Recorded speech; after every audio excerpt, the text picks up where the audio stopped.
Since I met him, he was always talking about death. He was always insisting that he was going to die young, always. I said, well, don't talk about sad things, you know. And I said, no, you will see. I know I will die young.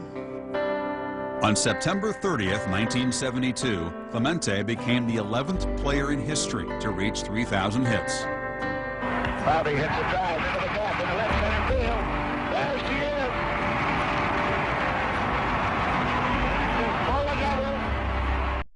When he took that pose, I have that image of him standing there. It wasn't jumping up and down, it wasn't jubilation, it was a quiet gesture of, yes, I've done this, and I acknowledge all of you, and here I am. Clemente's landmark hit came in his last regular season at bat.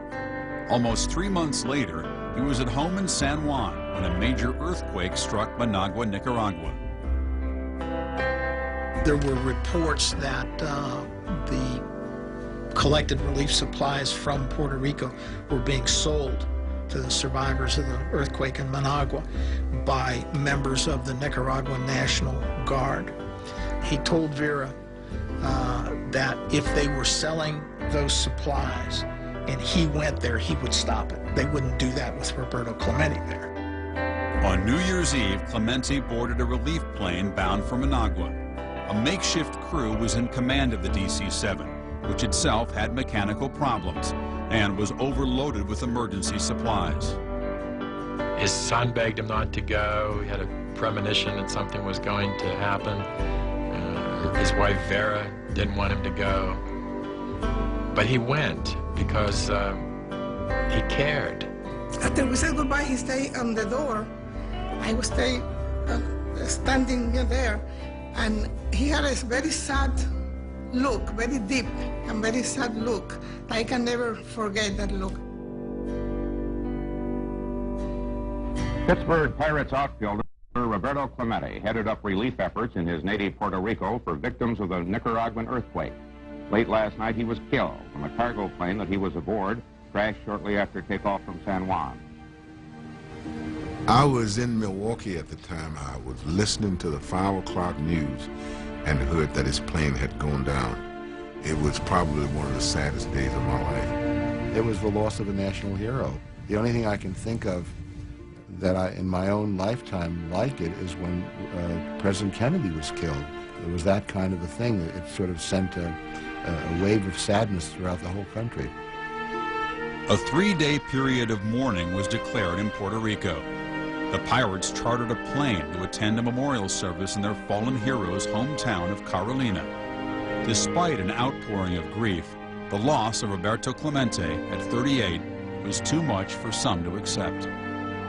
Manny Sanguillen, the catcher for the Pirates, refused to believe that Roberto was dead and would go out into the ocean and literally look for the plane and look for Roberto floating.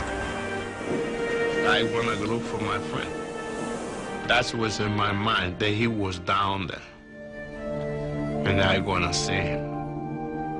I think part of the mystique of Roberto Clemente is the fact that they never found his body. There was no sense of closure. It's not just a death, it's a hero's death.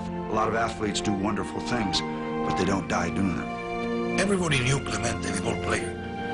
But the way he died was for people to know the man. He had to die like that for all the world to know what kind of a man he was. There's something about early death, especially if it's under heroic circumstances. There's tragedy along with all the glory. So I think that Clemente is, in an odd way, elevated by the circumstances of his death. 3 months following his death, Roberto Clemente was voted into the Hall of Fame by a special ballot, 5 years before he would have been eligible. He was the first Latino to be inducted into Cooperstown.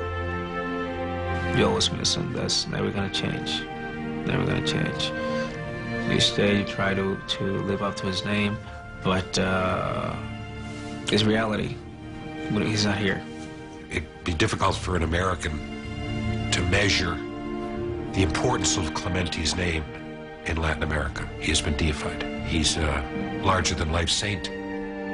I think Clemente really is one of the greatest who ever lived. And he didn't have Ted Williams' batting eye. He didn't have Joe DiMaggio's grace. He didn't have Lou Brock's speed. He just had enough of everything. And he had a heart that was bigger than Three River Stadium. He was omitted from the All-Century team. He said Sports Illustrated told him that after his 3,000th hit, he would be on the cover of the magazine. Instead, he was bumped by Joe Namath. And even in his own town, his 3,000th was pushed from the lead story of the sports section by a Pitt football defeat. Whether it was difference in language or culture, small market, or simple ignorance, just do always seemed to elude Roberto Clemente. For Sports Century, I'm Chris Fowler.